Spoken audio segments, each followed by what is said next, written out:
inside me. I came to a fork in the river, stopped, swallowed against the fear, and calmed myself.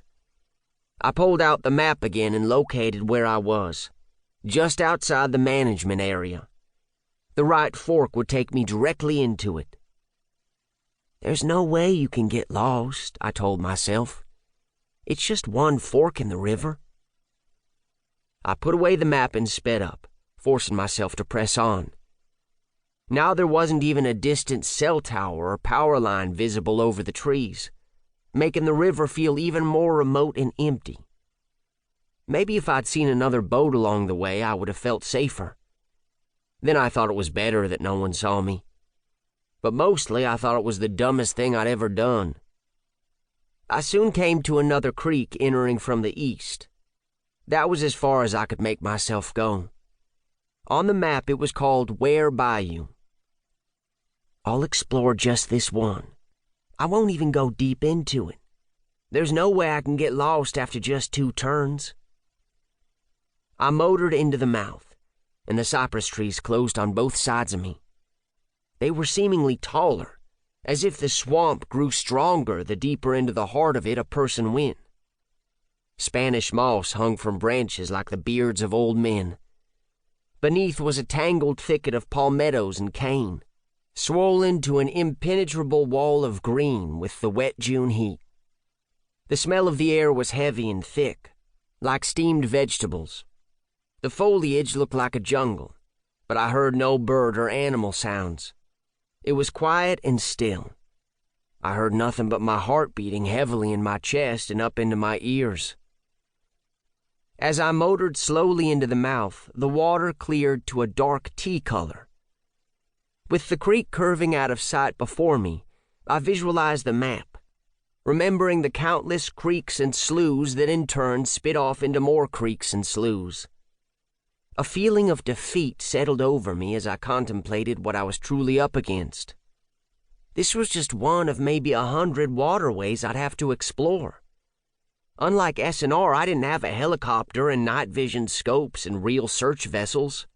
It was going to be impossible to find a dead body in this place, especially after everyone had already searched for 5 days and given up. I looked down beside the boat, examining the dark-colored depths.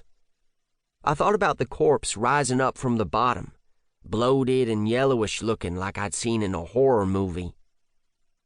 What would I do if I found it? Seeing it would be enough. Then I'd report it.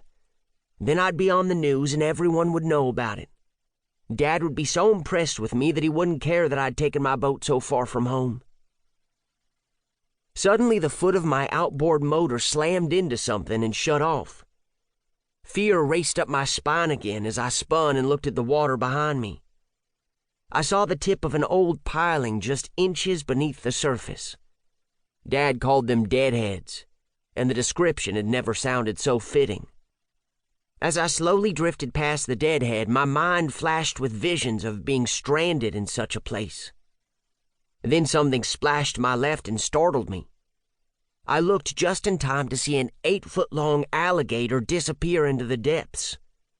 It seemed the place wasn't so empty and still after all. I imagined creatures of all sizes crouched within that green wall of tangle, watching me. I stood up, grabbed the pull rope and yanked. The engine started, but I knew there was a chance I'd broken something. I put it into gear and let out a deep breath when my skiff started forward again. It's okay, I thought to myself. Just a little farther. I began seeing remains of the old fishing camps. A few were collapsed and partially sunken into the mud and hidden behind a screen of cane and vines and palmettos. Others had been burned, and there was nothing left but the charred nubs of creosote pilings. It was like a strange ghost town. I passed 8 of these eerie ruins before I came to one that was still standing. The roof was partially gone, and the deck looked too unstable to climb onto. On the outside wall was the number 34, sloppily spray-painted with blaze orange paint. I kept on, passing a few more of the abandoned camps, most of them barely visible.